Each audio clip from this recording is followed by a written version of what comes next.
On the Nation this morning is state targets key union bosses to tame dissent. Now, this is the headline, and this is to do with some of those members of parliament, governors. There's quite a number who have positions also within unions and have been asked to, quit from those positions.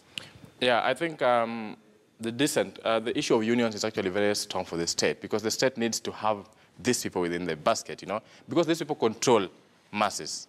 And therefore, the need to actually have these people a bit controlled by the state is important for the state. This goes for the religion, this goes for teachers' union, this goes for doctors' unions, all these unions. The government needs to have them on their side to tame dissent. And this is very important for support. Well, the question now would be, what does the law say? Are they supposed to hold both positions? Are they allowed to hold both positions? They're not allowed to hold both positions. They're not allowed to hold both positions. Yes. Now, we have some who, we have a member of parliament, I think, who is running his second term, yet he still had the position. So the question then would be, why now? Why is this happening now?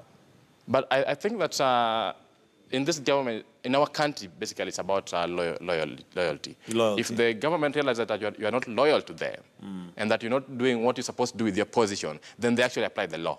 They now start actually applying the law. But if you are loyal to them and you're using that position to actually support their policies, I could say their policies, even political ambitions, then definitely they will not affect it.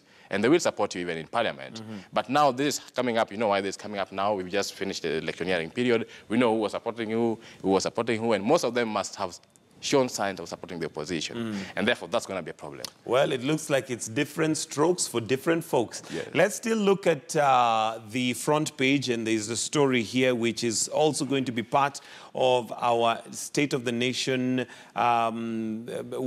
topic this morning. And this is to do with road safety. But there seems to be a ray of hope for safer Sachangwan. Now, this has happened and has been going on for a long time, but the government came out to say that they will actually make this part dual carriage. It looks like that might be the only lasting solution.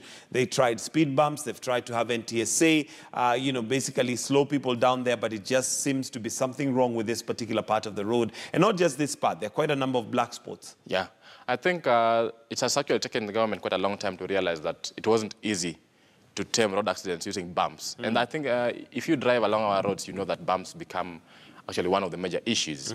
Sometimes we do not even know where they are. They're not even properly marked. And sometimes they are the major cause of the same accidents. But it's a good thing that they have realized now that we did a bigger road. Absolutely. It's a dual carriage, yes. And a lot of markings, I believe. I hope they will have the markings. We'll hope they'll have the markings. And I think there also needs to be more education on the driver, because at the end of the day, those bumps are there. But if the drivers disregard the bumps or do not obey traffic rules, speeding, for example, or having cars on the road that are unroadworthy, then we are not likely to see an end to these fatal accidents, which need to stop.